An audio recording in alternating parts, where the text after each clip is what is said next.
pretty important legislation into law here momentarily. I am joined here today by the President of the Florida Sheriff's Association, Sheriff Al Nienhuis from Hernando County. Of course, we have the CEO of Miller Electric who's hosting us, Henry Brown. I want to thank him for doing that.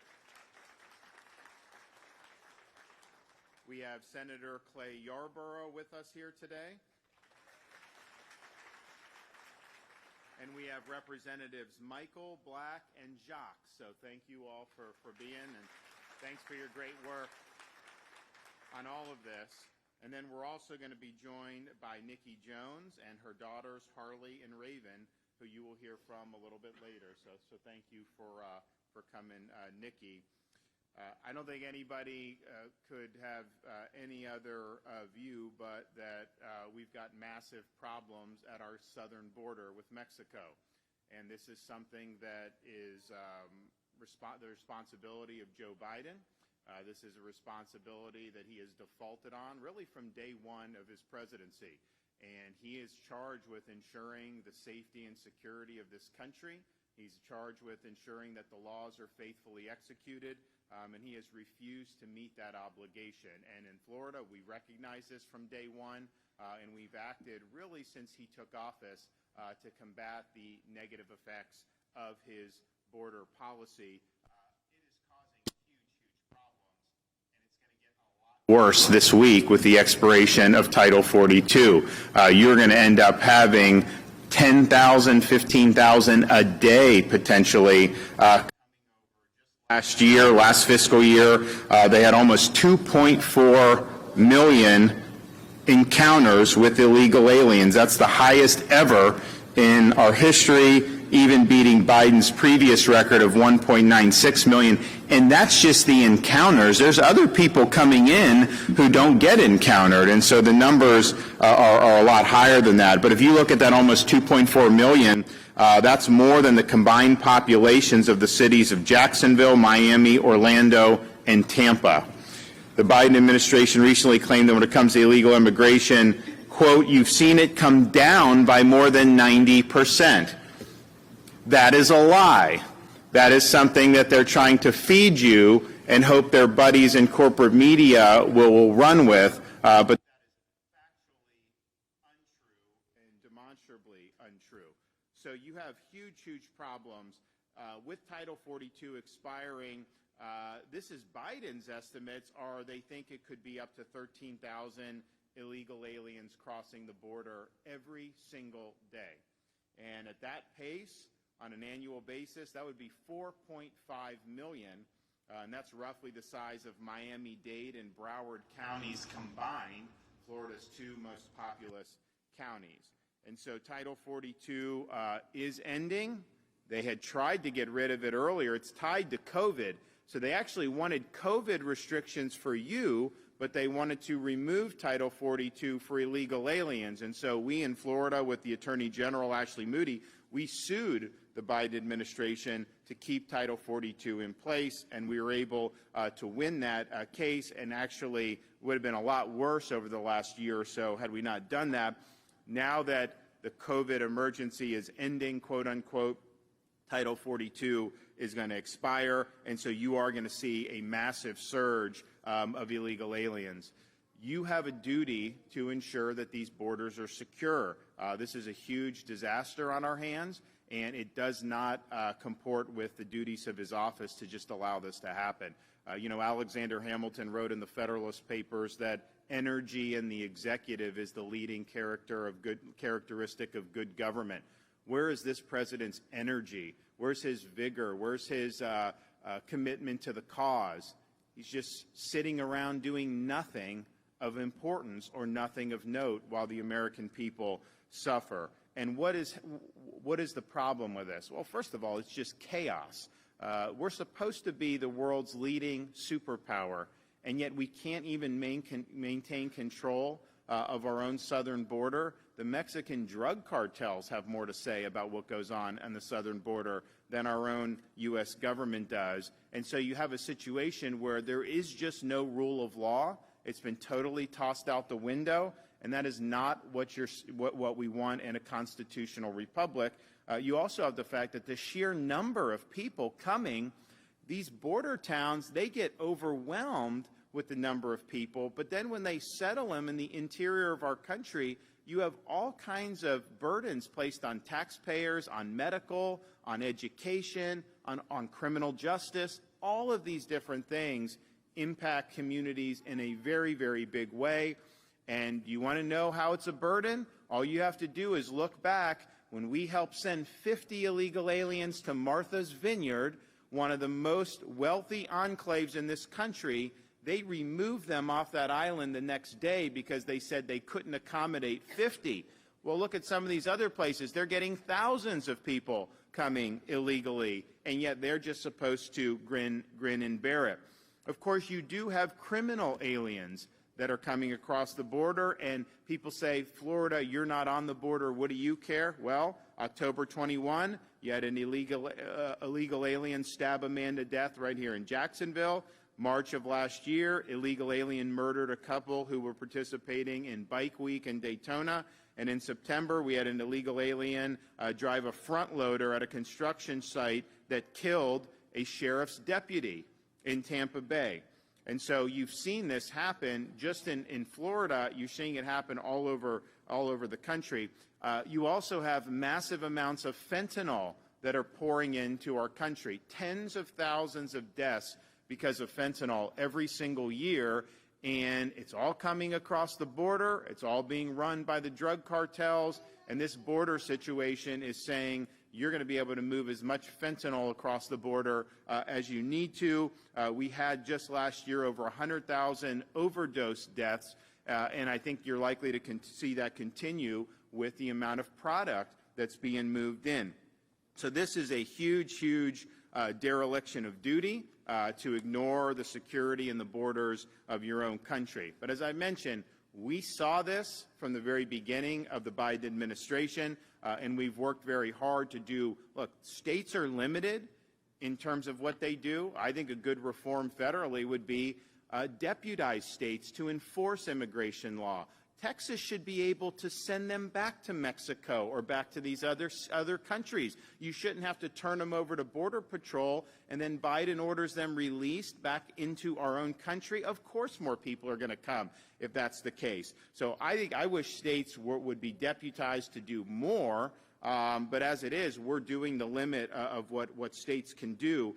We have sent, in 2021, when this thing was really taken off, we sent Florida law enforcement to Texas, to the border, to help with interdictions. And those guys did a good job. I think the problem is people come, they get interdicted, then you turn them over to Border Patrol, and Border Patrol just releases them into our country anyways. And so you're thinking to yourself, why is that a great use of our resources? If it'd be one thing if you were repelling it from happening, then I think that'd be great. I'd be happy to do it. So that was something that some of them were able to be charged with crimes, which was great, but many of them were not because they basically came illegally. They didn't necessarily have drugs on them, so they get released into our country, and that's not good policy. We also issued an executive order that prohibited agencies in the state of Florida from providing any support for the resettlement of illegals in Florida, and that prohibited licensing facilities that house illegal alien minors. And this is a cottage industry. These organizations make a lot of money off this. You want your borders enforced, but a lot of them don't because they make more money having the open border. We also signed legislation that prohibited government contracts with any private entity that is assisting the Biden administration in resettling illegal aliens into the state of Florida. And then we signed legislation requiring all public employers, contractors, subcontractors attempting to enter contracts with government employers to do mandatory E-Verify to verify that the workers are legally employed. We also sued the Biden administration for his catch and release policy, and we won in federal court in the Panhandle, and we were glad that that happened. We also last year signed legislation cracking down on opioid dealers and traffickers, subjecting people who distribute certain controlled substances that lead to somebody's death to a potential conviction for first-degree felony murder and increasing the mandatory minimum sentence for trafficking fentanyl to up to 20 years. And at the end of the day, when you're dealing with fentanyl, there's a whole host of ways you have to approach it. We believe in working on the demand side. The First Lady has put in a lot of programs in schools to try to let students know, hey, messing around with drugs in this day and age, you may think it's something, but if they put fentanyl in that, you could die. And that's just the reality of what we're seeing. And so you've got to fight it from the demand side. You've got to let people know that doing fentanyl is almost like playing Russian roulette with your life. It's not worth doing. You also have to work on the treatment side. We have a coordinated opioid recovery network we call the CORE network. And what that does, if somebody overdoses and then they go to the hospital and then they're revived, to just put them back on the street, if they're addicted, they are likely to have relapse. And so with CORE, you have interventions, you get them on appropriate medication, or you get them appropriate medical attention, and the goal is to get them to live productive lives alongside this addiction. And of the people that went into the program, the relapse rate has been like 5%. So that's something that's really, really good. So you got to do all these things, but you do have to fight the supply. And you have to make it so that if you're bringing this stuff in, we're going to hold you accountable. Last week I signed a bill that is enhanced penalties for fentanyl dealers who market it to minors by putting it in candy and things of that nature. We're throwing the book at them if they're going after our children, but it's very important that we understand that that is something that makes a big, big difference. We also formed a strike force of state and local law enforcement to interdict human smuggling and human trafficking and to seize illegal drugs and weapons being transported into the state. So a lot of this is in the panhandle because people are coming on I-10, but it's really happened all over the state in various ways.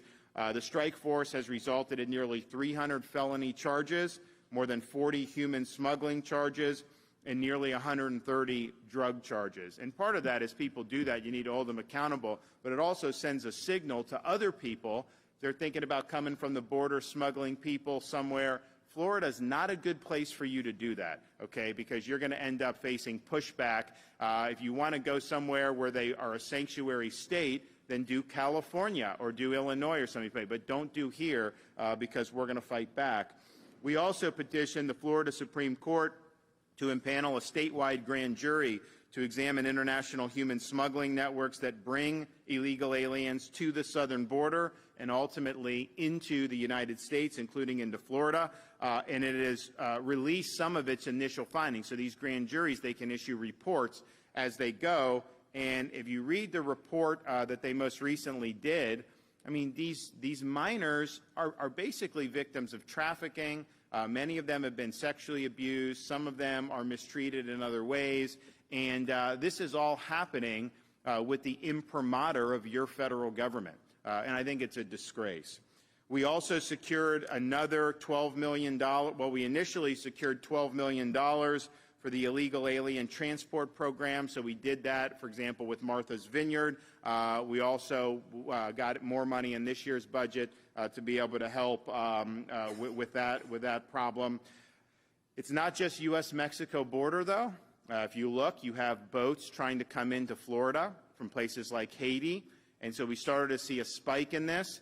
And the Coast Guard does a good job, but they don't have enough assets. Biden will not send more assets. So you started to see boats getting through. And then at one point, the feds dumped like 350 illegal aliens in the Florida Keys. So we said that that's unacceptable. So we declared a state of emergency. And then we surged Florida state maritime resources to work alongside the Coast Guard, fill in the gaps. And what we've been able to do is, since August, we've had more than 12,000 illegal migrants attempting to come to Florida shores. They've been interdicted and repatriated to Haiti or Cuba or wherever they were coming from.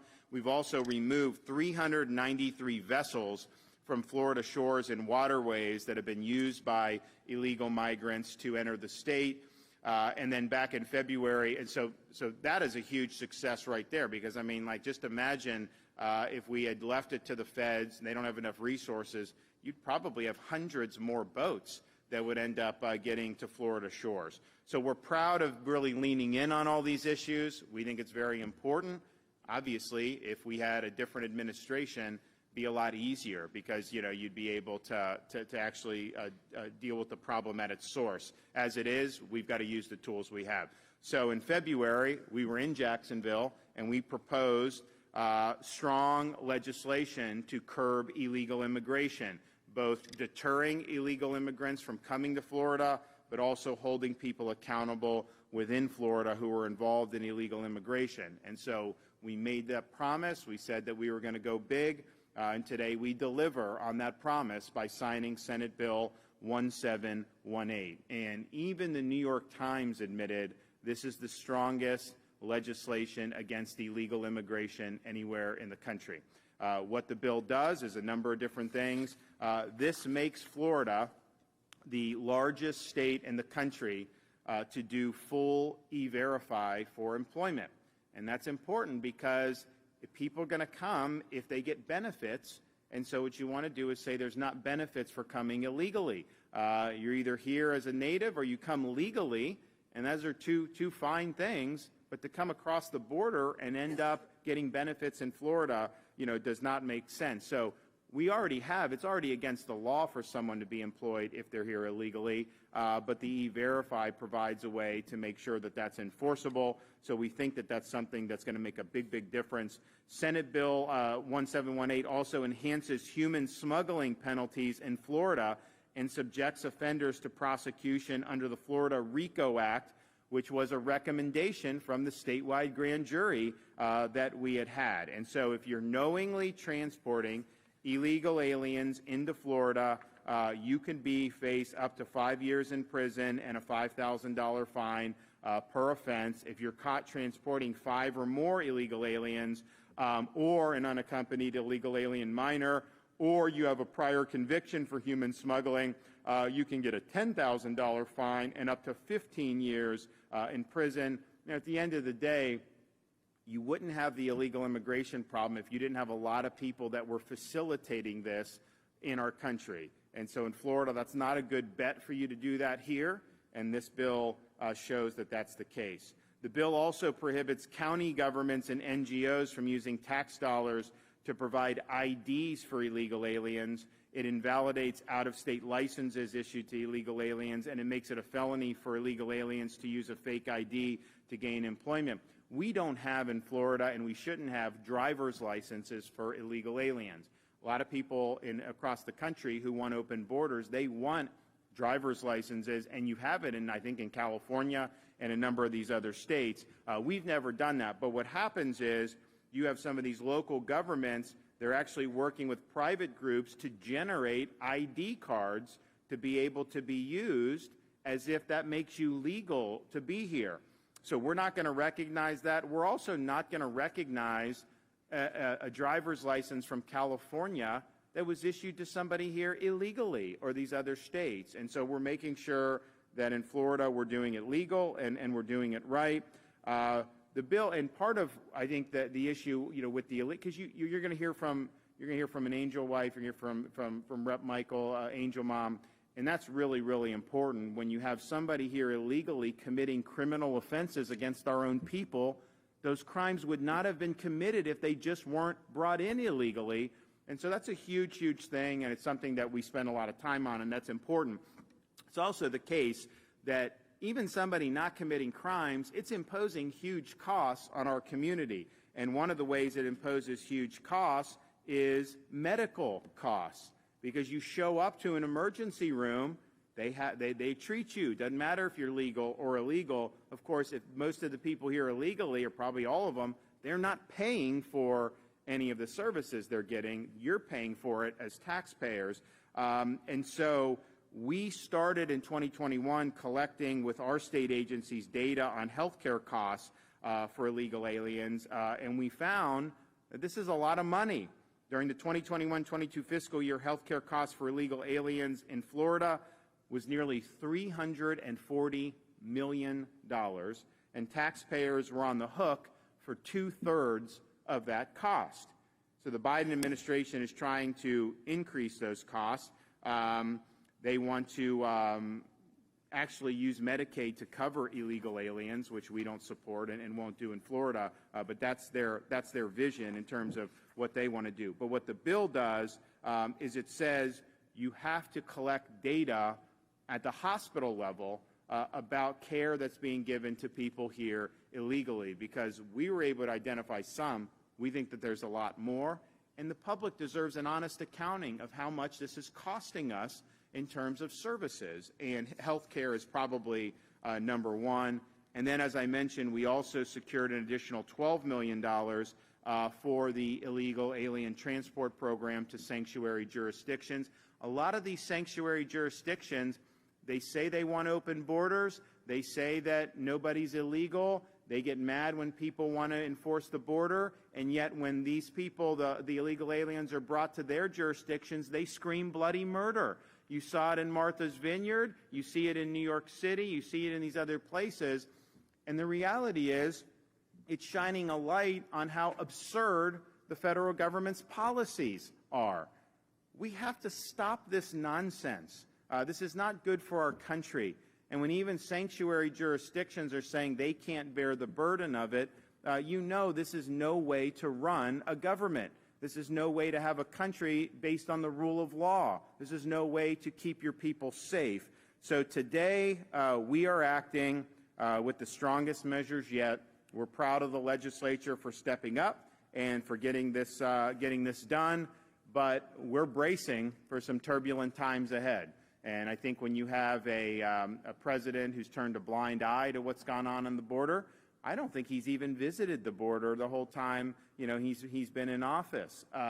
When you have that, you're likely to see it get a lot worse. So we're protecting Floridians with the full extent of our powers to do that. But it's sad. It's sad to see what's happened. It's sad to see these images of the lawlessness. It's sad to hear the stories of the people that have been victimized by people coming across the border. It's sad to see the mothers who've lost children as a result of fentanyl overdose. This has taken a big toll on our country, and Florida's fighting back. Okay, we're going to hear from some of our speakers. So, Rep. Michael, why don't you come up?